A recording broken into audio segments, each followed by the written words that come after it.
Hello, everybody, and welcome back to the Traxion podcast. On today's show, we're going to be discussing something that isn't exactly glamorous on the face of it, but it is a hugely important aspect of the racing game community, and that is pricing strategies. Joining me today, we have a man who once spent $300 so that him and his girlfriend could touch a penguin. It's Justin Sutton. How are you doing, Justin? Yep, that's me. I'm doing great. It's not quite as good as the day I touched that penguin, but it's still a pretty good day. And also joining us is a man who didn't spend $300 on touching a penguin, but did spill chocolate on his shirt before recording and break his microphone and is now using a backup one. It's Tom Harrison-Lord. How are you doing, Tom? Yes, the day is not going so well, but it can only get better from now on for the podcast. Apologies Absolutely. for the delay. I was rather hoping people didn't know that. Yes, I've been a bit of an idiot today. Oh, don't worry. If there's any delays, I will make sure we get it shared on the podcast. That's the important stuff. Okay. All right. But no, the real important stuff is, of course, the topic of discussion. And there is a reason why I find this topic to be an important one. Because I believe that, a person's experience of a racing game can be hugely influenced by their own financial situation, like it is with any kind of hobby or anything you do. If we all had unlimited money, we could do whatever we wanted and things wouldn't be such an issue. But when people have limited money, the pricing of a certain product or thing that they're doing can hugely impact their experience of it and how much they enjoy it. Is that something you'd agree with, Justin? Yeah, for sure. The value proposition of any activity, as you said, any hobby whatsoever, it all comes into. For me personally, I always have this thought of how much would you pay to go see a movie, and then equate that into dollars per hour, and then was that game worth $50 if I only got 5 hours of gameplay in it? And then it also comes down to the quality of the experience that you have for those 5 hours as well. If it's a lot better than going to a movie, then that explains it and stuff. So as you said, certainly I would imagine none of our listeners have unlimited money, not yet anyway, maybe someday, but so they have to think about that sort of thing. So it becomes important, the value of it, because a $20 racing game, you're going to have one expectation, and something that you spend $100 a year on, you're going to have a whole other expectation. Right. Yeah. And I think we're in a little bubble of sorts because we pretty much buy every racing game there is. Sometimes we're lucky enough to get review codes, and that's sort of our livelihood, to play racing games and talk about them and write about them. And most consumers and people who are listening to this podcast or reading the Traxion website aren't in the same position. They've got, they might play all sorts of different video games, so their budget has to be split across those. They've got rent to pay, mortgages to pay, all sorts of other expenses in life. So the pricing of a video game, and if it's good value for the money, is crucial. Absolutely agree. Couldn't agree more. And I think in this podcast, what I'd quite like to do is just talk about some of the different pricing strategies that various games and developers actually go for, and what we believe works well, what we believe doesn't work well, and whether we can even come up with our own, what pricing strategy would be perfect from us. Obviously, we're coming at this from, all three of us are not game developers, right? So we don't know all the details of all the costs and stuff, and we don't know how it all works. But, from a consumer's point of view anyway, I think there are certain things that we can recognize work well and certain things that don't. And speaking of don't, I'm going to start with talking about a game, or a service, I should say, not a game, a service that has probably spawned this debate in my head. I see a lot of disagreement about it online, and it's kind of the thing that inspired this podcast, and that is iRacing. And I'm sure many of you knew this was coming. Now, iRacing works on a subscription basis. You don't just buy iRacing and then play it. You've got to subscribe to it, and then if you want to play certain things within that, you've then got to buy the content separately. But even then, do you ever really fully own it? Not exactly. It's a bit of a complicated one. I don't know what you think about it, Justin. So I have some R Factor friends that refer to and when I say R Factor friends, I mean friends who play R Factor, because people find a sim and they just latch onto it. So I call them the R Factor friends. They're the ones that play a lot of R Factor. And they always refer to, and I've always thought this is so funny, they refer to iRacing as iRental. Because as you said, you don't technically own anything, and it could be stripped away from you at any time. And, all of that money that you put into it just goes bye-bye, which is really scary. I mean, honestly, especially with the cost of it as well, too. You mentioned it's a service. There's a subscription. That's part of it for sure. But you also have to pay for tracks, for cars and stuff like that. And Yeah, as you said, we don't want to. We're not just going to bash iRacing. There are positives to it. You do get those dedicated servers. You do get stewards that will look into if somebody, just plows into you at turn 1 or whatever. They Your can Scott Speed Insurance. Exactly. So there are benefits with that, but people's expectations are a lot higher too when you're putting that kind of money into it. Yeah, I think I'm not fully into the iRacing scene. And when you first start looking into it, you think, oh, it's a subscription. So my brain naturally goes to your like Spotify, Netflix kind of model where I pay the subscription, that gets me access to X amount of content. And maybe because it's a subscription, I don't necessarily feel like I have to own it. I'm just gaining access. And that's okay with me. But then it's the extra element of iRacing that if you need the latest cars or a certain car pack to compete in a certain class and type of competition, that's actually additional funds like DLC for a game that isn't on subscription. So that's quite unique, but slightly strange in my view.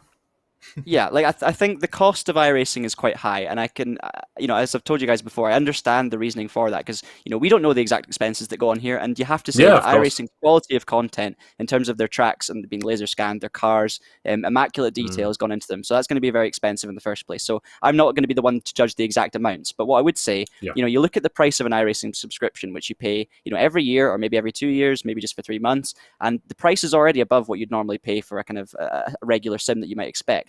Then you look at how much DLC packs cost normally, and you could probably all agree that DLC, depending on the size of it, can sometimes be between something like £5 and £15, or maybe $7 and $20, or probably 5 and 15 now because of everything that's going on. But anyway, I think that the issue with that is when you look at iRacing, they release one track, and you need that track then to be able to complete a full season of some certain series. So you need to buy the track to be able to compete, and the track's going to cost you like £14, £15. And then the cars are expensive as well. And I just think that, when the stuff becomes out of date, so you buy all this stuff, you spend hundreds and hundreds on cars and tracks over the years, and then within 2 years, almost 60% of those, 70% of those aren't even being used in online racing anymore, and it basically becomes redundant. So it's like, it's kind of like chucking it in the back of a shed and leaving it to rot. I'm not super enthused by how quickly this stuff is dismissed, and because of that, therefore, the pricing for me is just a little bit too high. That seems a little crazy when you put it that way. Just to play devil's advocate, does the high barrier to entry through the subscription, but probably you need some decent equipment to be competitive, that's another debate for another time, and the paid track for this particular competition or this car that you need, does that mean that if you're wanting to do iRacing, you're fully committed to it, and therefore does that make it like an elitist esports? And does that mean that only those who are super into it take part? And does that improve the quality of competition? I definitely have thoughts on that. I see where you're coming from as a devil's advocate. I was trying.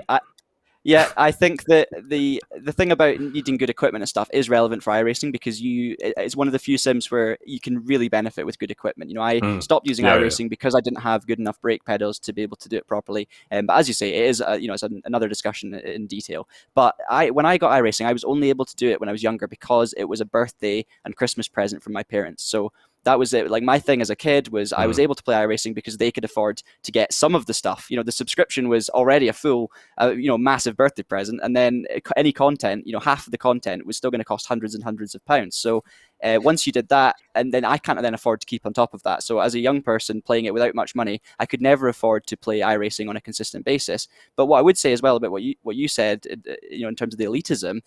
Does having more money and it being less accessible make the driving any better? Definitely not. No, when you put it that way. Also, I would say it does kind of lock people in, as you kind of alluded to there, Tom. You spend so much on iRacing that you feel compelled to continue with iRacing because of the massive investment that you put into it. You can spend $60 and pick up the latest Project Cars title, and you feel, no problem at all just switching to another game because you've only paid $60. It's no big deal. But when you've invested $600 into a game, then I mean, you're going to feel compelled to get your money's worth, and you're going to only want to race in iRacing, which is really unfortunate. I mean, there's already this issue in the sim racing community where people get focused on one thing because it becomes difficult to be good at multiple sims. Like James Baldwin's one of the few sim racers that I've seen that can really go from sim to sim. Bono House is another one I've seen that can go from sim to sim. They have that kind of ability to transfer from one to the other. But the vast number of pro sim racers pick a platform and they just stick with it. And unfortunately, I do think iRacing kind of encourages that sort of behavior, which is, I think, unfortunate.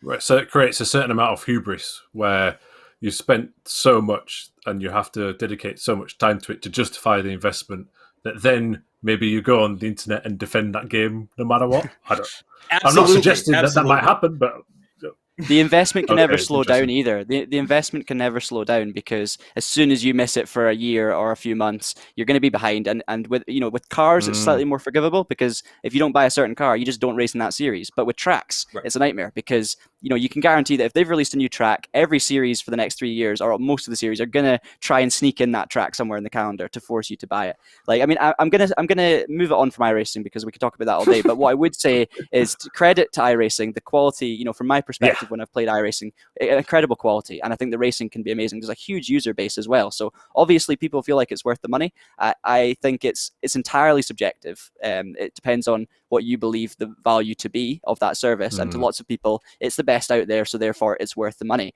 And what I want to talk about is something that is, in a way, when you think about it, similar to iRacing in terms of almost like a yearly subscription, but it's hidden, it's masked by the fact that these games are released a new game every single year. So we have games such as the F1 series, where you get a title that's released, F1 2017, and then of course next year you get F1 2018. Now, when you think about it, what we're really doing is paying a subscription to Codemasters to give us an F1 game every year. The difference being that instead of paying for DLC and content, you're paying for a slightly different user interface, a few extra features, and some new liveries and cars. Am I basically right in saying that, Tom? Yeah. Oh, where to begin on this? Do I mind yearly releases? Well, let's think of it this way.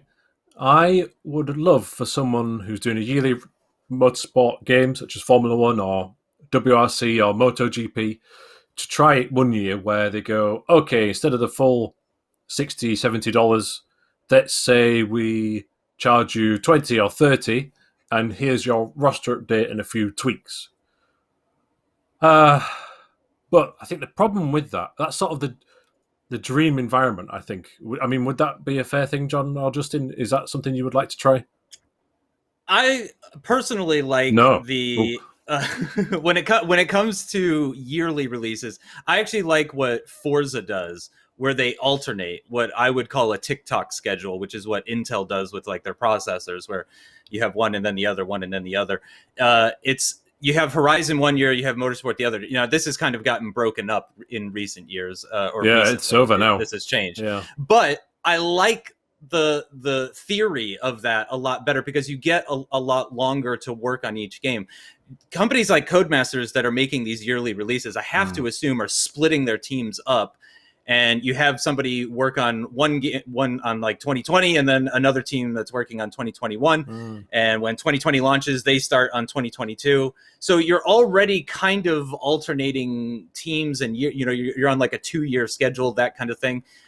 Personally, I think that puts less strain on the developers. You end up with a higher quality product, but certainly, either way, I like it better than the iRacing model, because you don't feel compelled. You don't feel compelled to continue with the series. If F1 releases a bad game one year, I just won't get it. I never got F1 2014. I was a massive F1 fan in 2014, but I just skipped that game because I heard from a bunch of people it wasn't really worth picking up. It's the last of that console generation, that kind of stuff. And you have that freedom to just skip a year and take it off, and it's all fine. What I was going to say is, sorry, on you go, Tom. No, after you, John. It's all good. I was going to say so much to talk about on this idea that you guys are too polite. Traxion podcast. It really gets the blood flowing. What I was going to say, it was quite similar to Justin.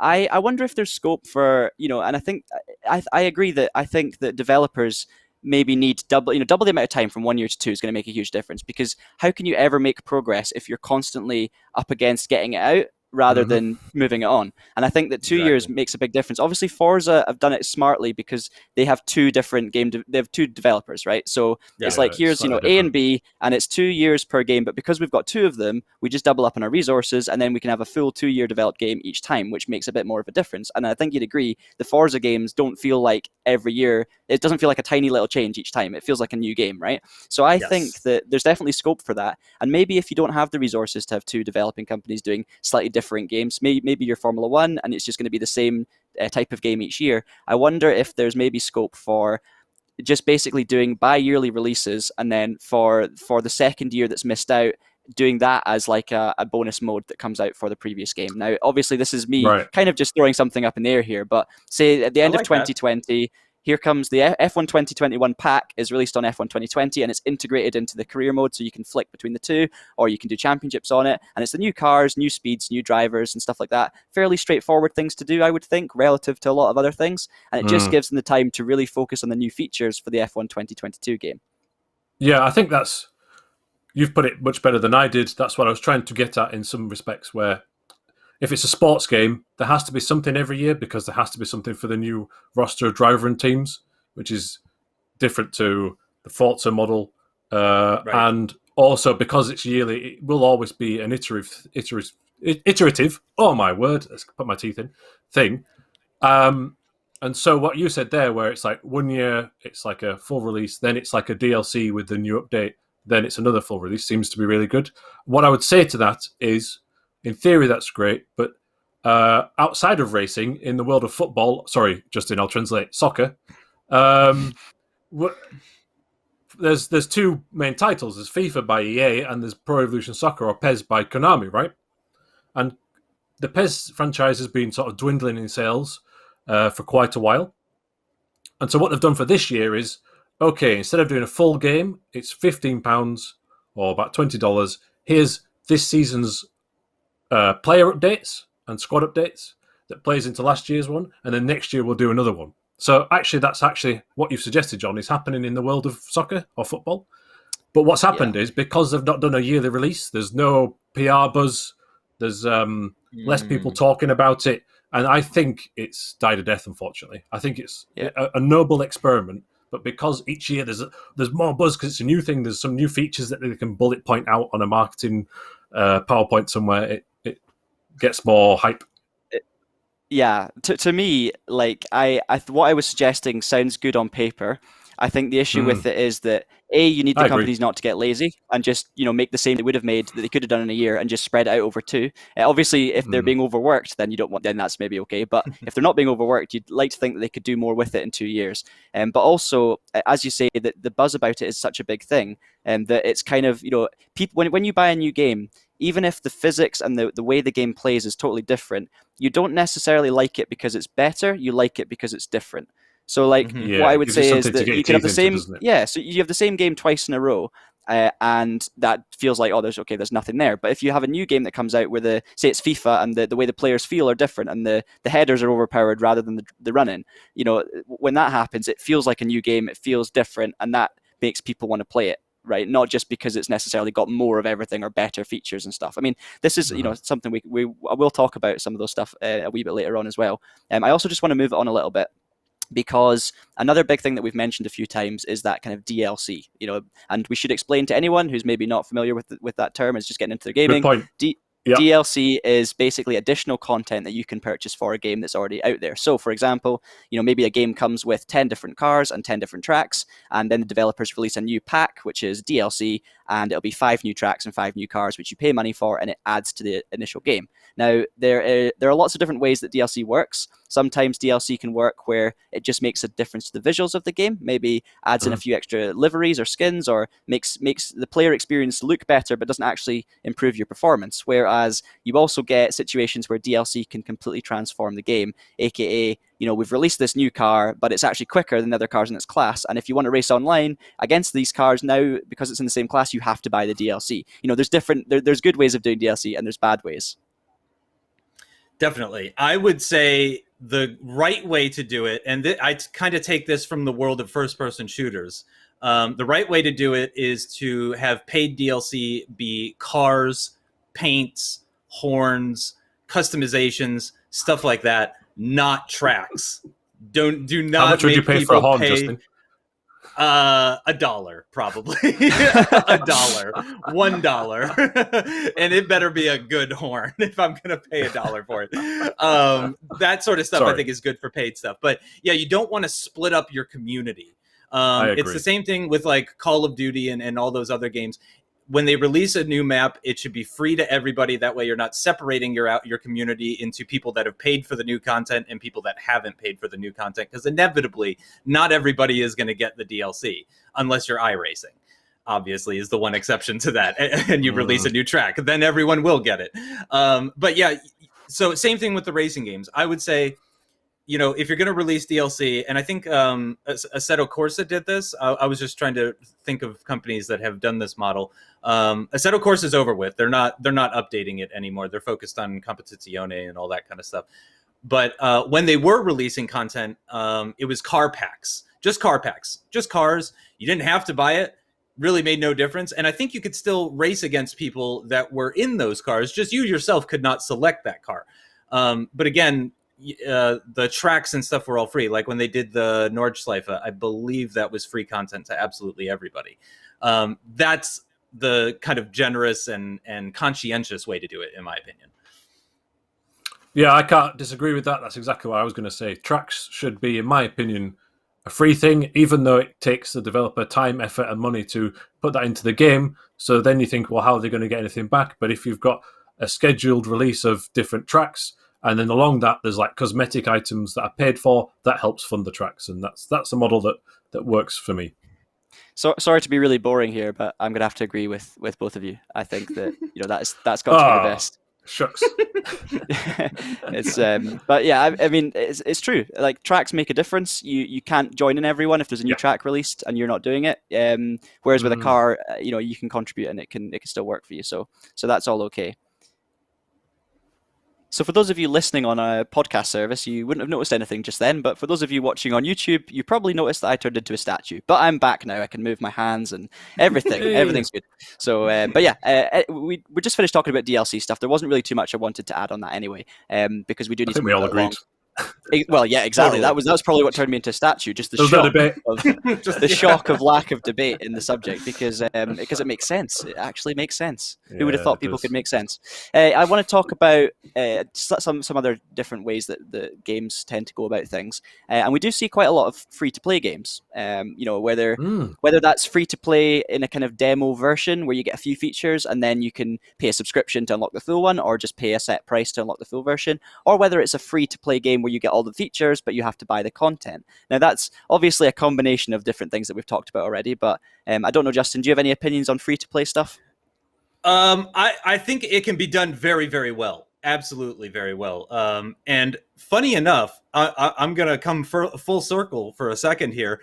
I think iRacing actually often does free demos. You could do like 3 months of iRacing completely for free, and you do get free content with iRacing. You know, I think the one everyone knows is the MX-5. Everybody loves the MX-5 rookie series. Yeah, exactly. This is classic stuff. Anybody who's gotten into sim racing, and I will always tell people, you know, if someone's like, hey, I'm a PC gamer, I just picked up a racing wheel, I tell them, go check to see if iRacing's got, you know, some sort of free promotion going on where you can race for a month for free or 3 months for free or something like that. Because why not? You know what I mean? There's no reason not to take advantage of something like that. That sort of thing is never available to those of us that have already purchased content. So, you know, if there is a time to try iRacing, that is the time, you know, because it's completely free.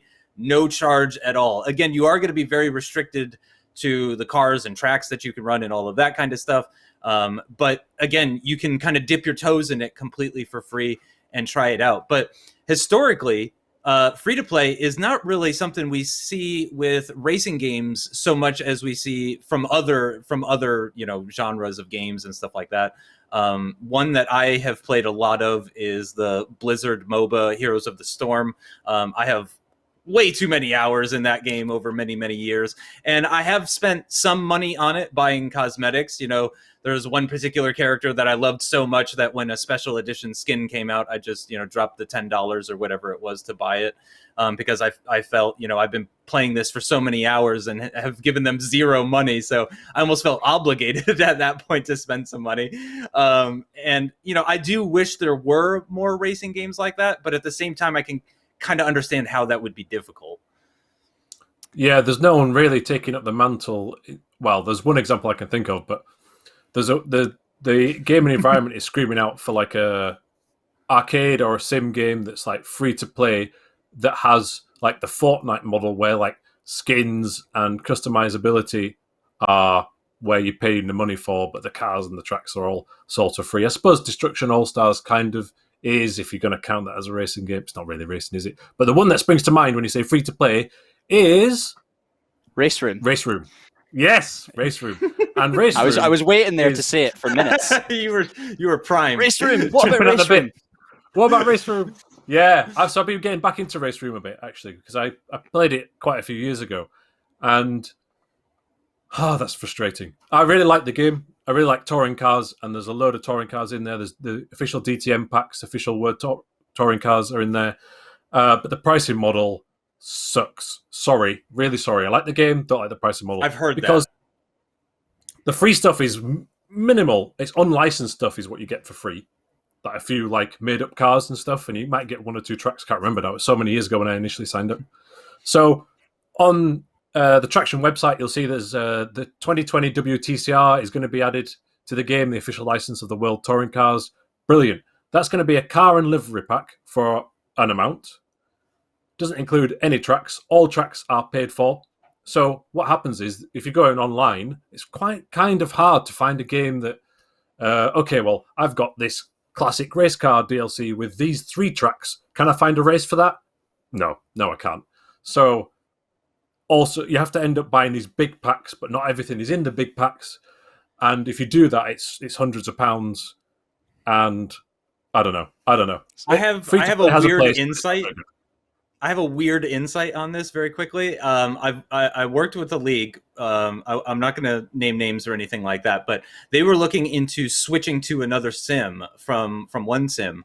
And they looked at Race Room and they looked at iRacing, and iRacing was cheaper.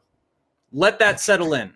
iRacing was cheaper than for this league. So this was like a professional league. They had sponsors, bills to pay, editors to pay. This was like a business, not just like some rinky-dinky league. And they went around to all and they were pricing out the different options that they had. And they went to Race Room and they said, all right, we have this many drivers, we need this much content, and they got an estimate. They did the same thing at iRacing, and iRacing was the cheaper option, which just blew me away. I guess with iRacing, though, it depends how long they're doing it. The longer they're using iRacing, the more they're spending, right? Because it's a subscription. I suppose with Race Room, you can have that one big hit early on to get all the content, but it's not cheap. Now they do regular sales, but it's not cheap. I don't know, because the thing with me for Race Room is, I used to sim race on Race Room for a couple of years, and it's actually it's really good. It's a really good sim. It feels like the natural predecessor of Race 07. It has that kind of slightly numb feeling that's heavy enough with force feedback that can be really satisfying to drive, and it's actually quite a nice compromise between like really difficult sim and something that's manageable for people. But anyway, that's another discussion altogether.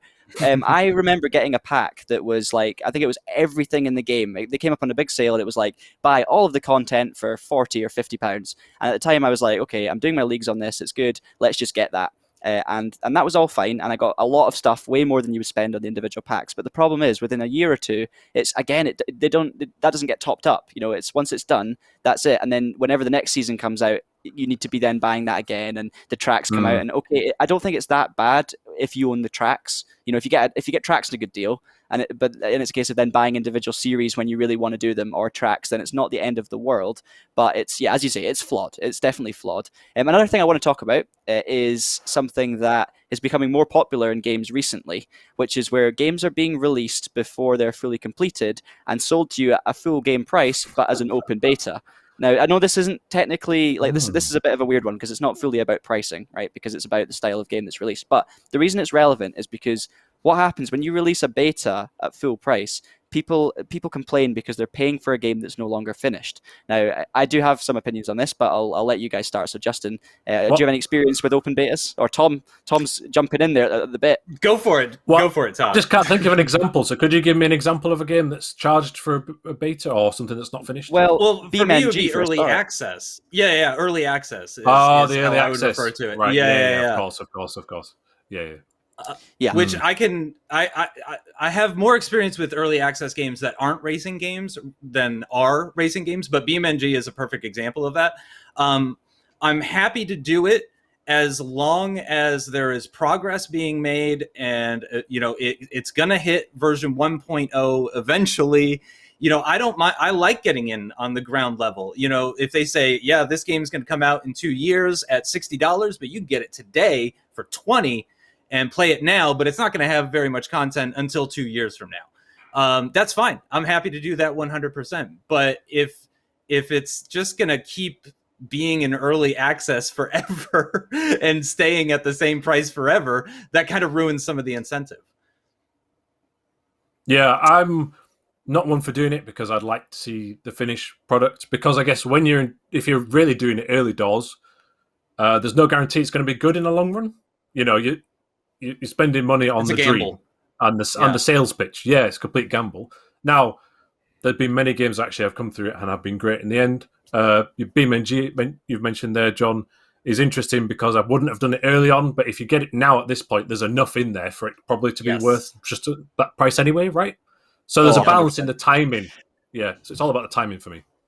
Yeah, I mean, my thoughts on this are, I think I disagree with a lot of the people that complain about a game being sold to them that's not fully complete, and we're doing, they say the users are doing the work for them. And well, exactly, it's a choice. I can choose to have access to a game that's not complete 2 years early, and yes, I might be contributing to the development of the game. So what? That's helpful. If there's more people playing the game, and as long as I'm enjoying it and getting my money's worth out of it, and a lot of the time, these games in early access mode are sold cheaper prices than full price, as Justin mentioned, I have no problem with that, because at the end of the day, if I'm having fun with it, even if the game never really becomes full, as long as, with that it's tricky, because then it depends on what you're promised and what the game developers have said will be the case with the game. And when it's a small indie game, you're taking a risk, that this, you're paying for the beta because they can't afford to finish the game, and then they still can't afford to finish it, so it disappears.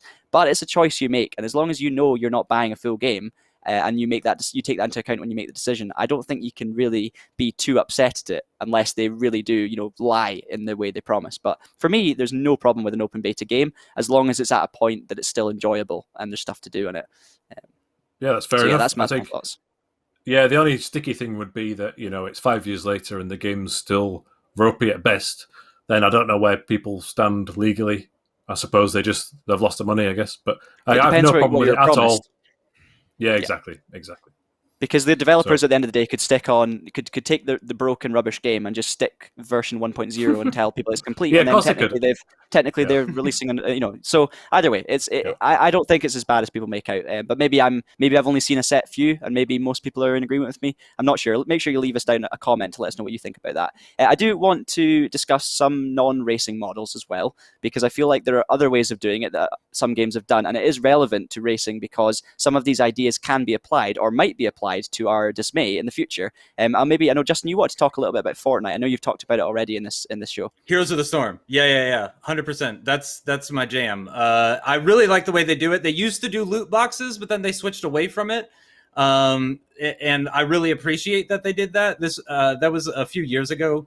Because I don't like the gambling of loot boxes. I'd much rather earn currency or spend real life money on paid currency of some kind, and then choose the content that I want, which is how it works now. So in a racing game, that would work by I already own all this base content, and there's you can get like an underglow package for your car or something, and it costs like $1 or something like that. And you have to pay for it per car or something. That I wouldn't be too upset about spending a little bit of money on. It's just a cosmetic difference.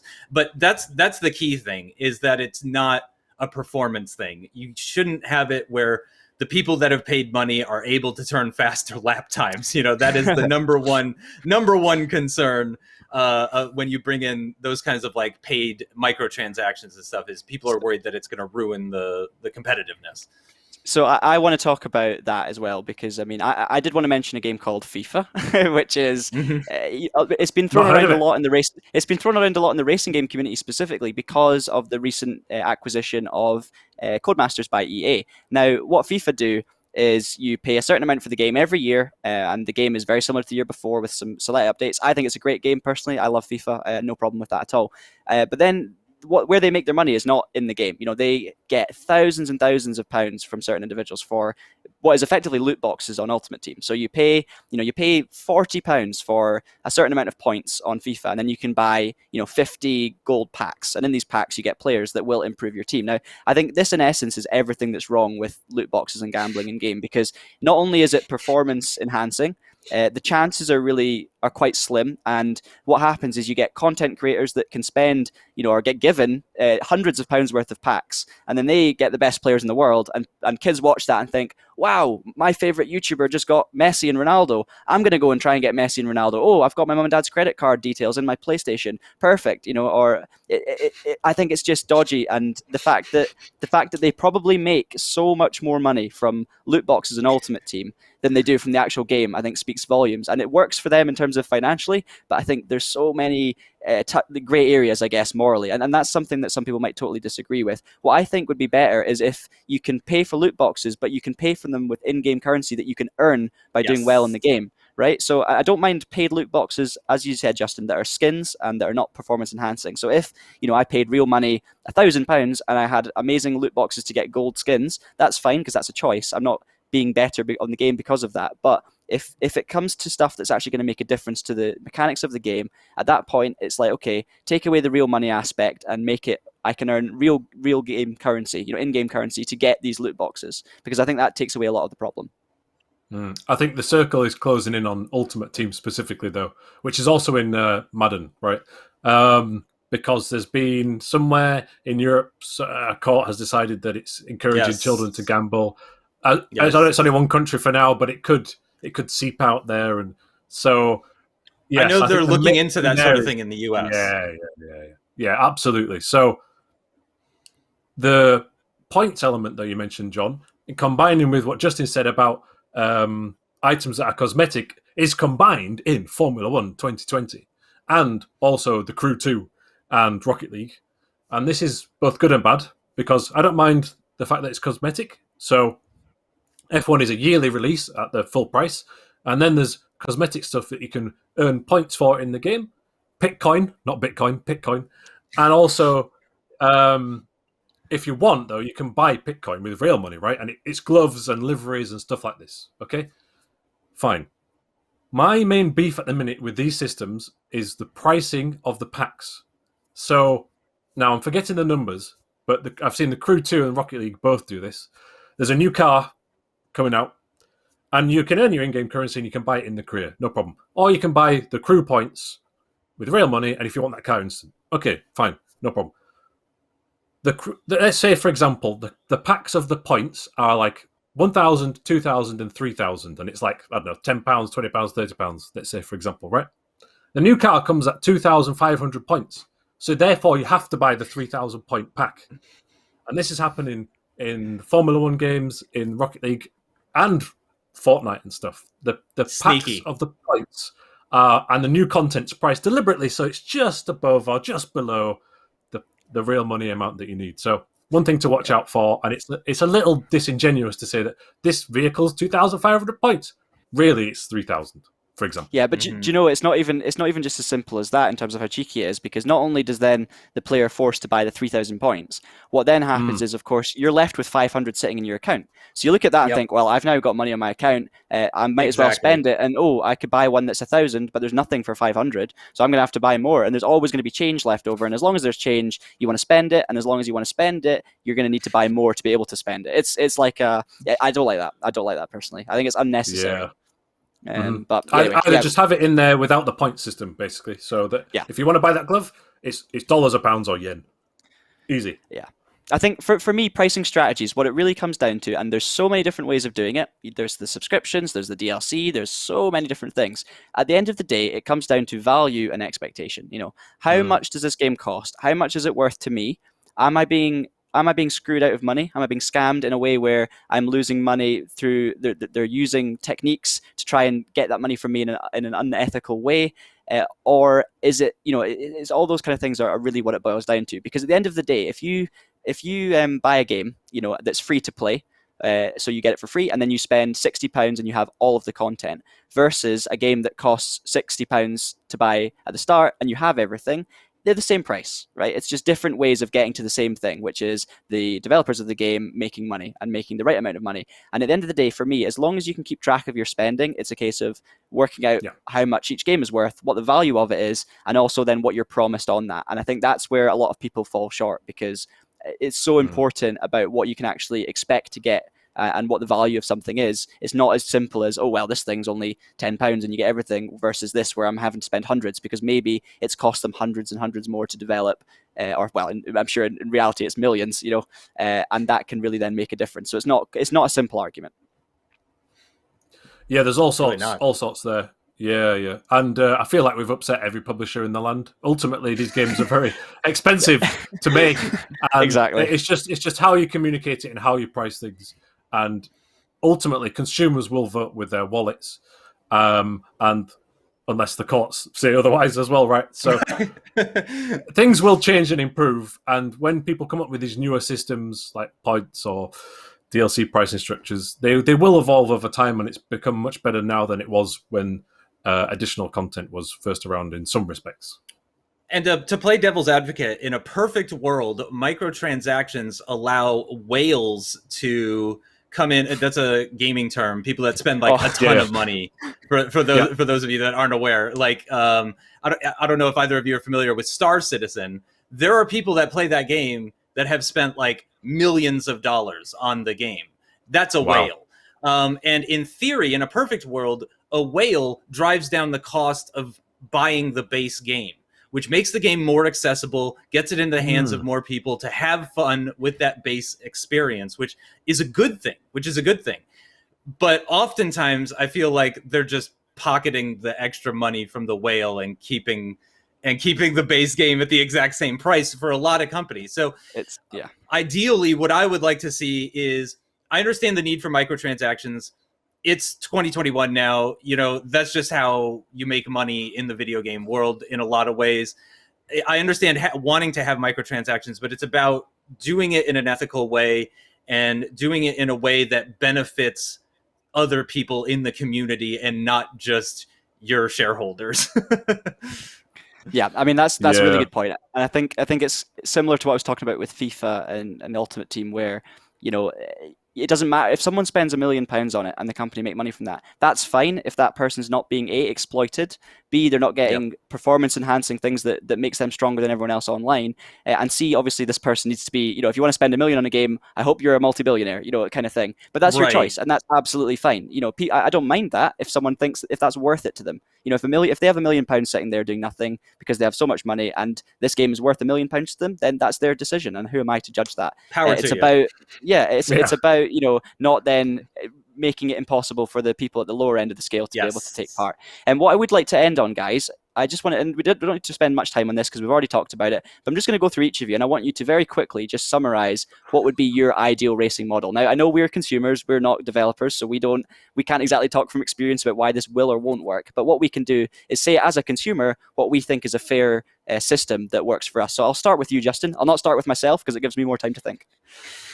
I would like I like kind of what I just touched on, where you have a cheap base game in the kind of 20 to 40 range, I think is a great way of doing things.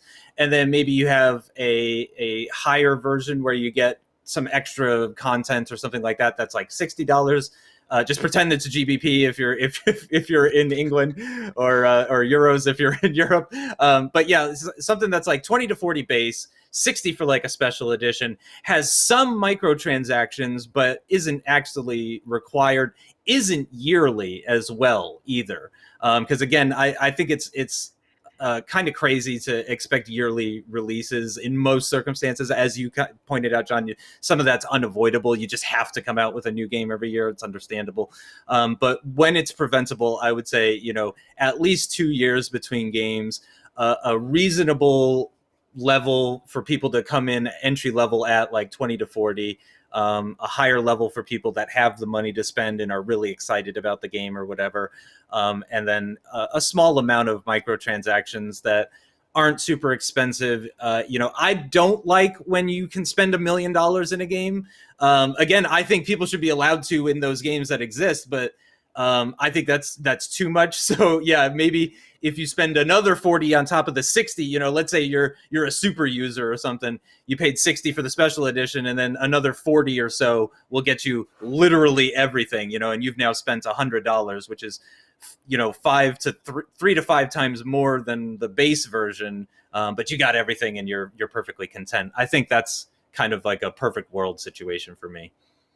Tom, can you go? I don't mind paying full price for a game. I do kind of prefer that than, let's say, the race room model or something like this. So that's I know that's old school and that will change. But what I would say is a tip for some frugal gaming is if you just have a bit of patience.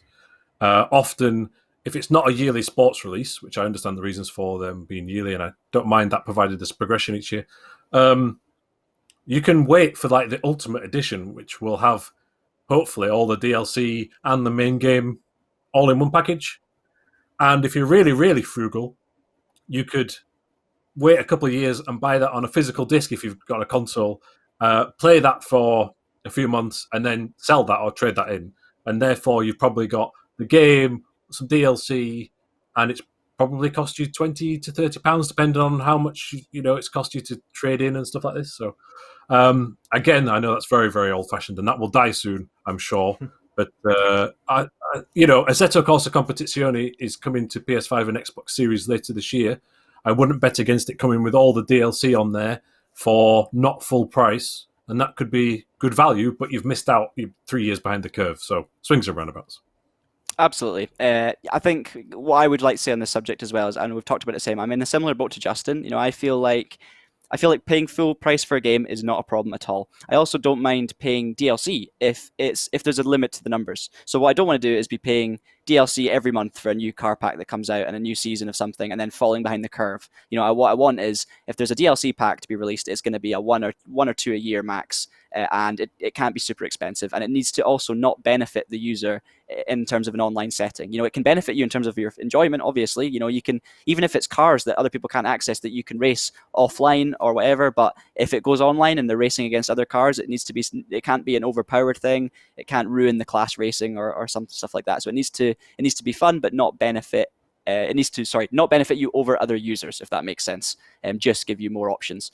I also think that non-DLC owners should always be able to compete against DLC people. They just might not look as flashy. So if I want to race against Justin can have his gold robes and his amazing gold-plated helmet with his spikes in his car that don't actually do anything. But I want to be able to beat him still. I don't want to have to be. I don't want to have to buy speed performance or anything like that. And I think that, as I said before, loot boxes need to be done, or needs to be at least very much limited to how many you can get, and it should really be non-performance enhancing things, because as soon as you get into that dangerous area where you've got something that's so desirable in a loot box where there's only a 1 in 10,000 chance of you getting it, and that thing improves your performance, and it costs over a couple of pounds per loot box, it gets so dangerous, because then you're never fully happy. You're always, if you've got 40 quid at the end of the month, I'll spend 40 pounds on FIFA points or whatever it's going to be. I keep saying FIFA, it's just the example I know, but it's you've got to be careful. So I think there needs to be a big limit to that. But yeah, as I've said, we've covered it all already. I think we're all in a reasonable amount of agreement, to be honest, which is nice. And I think when it's something like this, I think it's important, because I think that when it comes to pricing and stuff, this is something that really does affect gamers at a base level. This is not something frivolous like disagreeing over a car or a game physics that we like. This is something really important. So I think there needs to be transparency and agreement across the industry. Yeah. And I'd just like to interject, because I know we've covered all sorts of things, but very, very, very quickly. there's this thing called Game Pass on PC, on Xbox, where you pay a monthly subscription, and then it gives you access to a good amount of video games. Now that's value. Now it seems to be a lot of people on the internet are loving it and thinking it's really good and really good value. So I just wanted to mention that, and it's very interesting to see if that changes the industry. From a selfish racing game point of view, if I'm paying £8 or $10 a month, there's only really the two most recent Forzas and the MotoGP game on there that caught my eye. And so if you're really into one genre, I don't think it works. That's controversial, so you can tweet me all you hate, and I'll explain it. If you're into all sorts of games, it's really good value. So it'd be interesting to see if someone comes up with like themed packages, racing game something. pass, something like this. If you're into American football or sports or ice hockey or whatever, that could be one, and then RPGs could be another. So I've tried it because you get it for free with any like PC for a month. It's not for me because going back to iRacing quickly as well, you're paying the subscription per month, but you have to then buy the DLC as well. And then if your subscription lapses, But anyway, interesting. It gets weird. And I'm really sorry, John. I just came in there right at the end and ruined your flow. But it's I'm so glad you talked about that, because I know you've talked to me about it before and you did want to mention it. So it's a hot topic. Sorry, absolutely. So thank you so much, Penguin Man and Chocolate Boy, for joining me today, and of course a big thank you to all of our listeners for joining the podcast. Make sure as well you subscribe via your favorite podcast service, and of course subscribe to the YouTube channel to see the videos and podcasts and everything when they're released. Also check out traxion.gg to see our latest racing game updates, news, podcast, everything's on there. I'm sure there's plenty of stuff for you to sink your teeth into on there, and also follow us on social medias, usually at TractionGG. I don't think it's traxion.gg, is it, Justin? Nope, just at TractionGG. Just Traxion GG. I need to get that into my head to get that sorted. So yeah, traxion.gg for the website, Traxion GG for the socials. Thank you guys so much for listening, and in the meantime, keep it pinned and have a great day. Keep it pinned.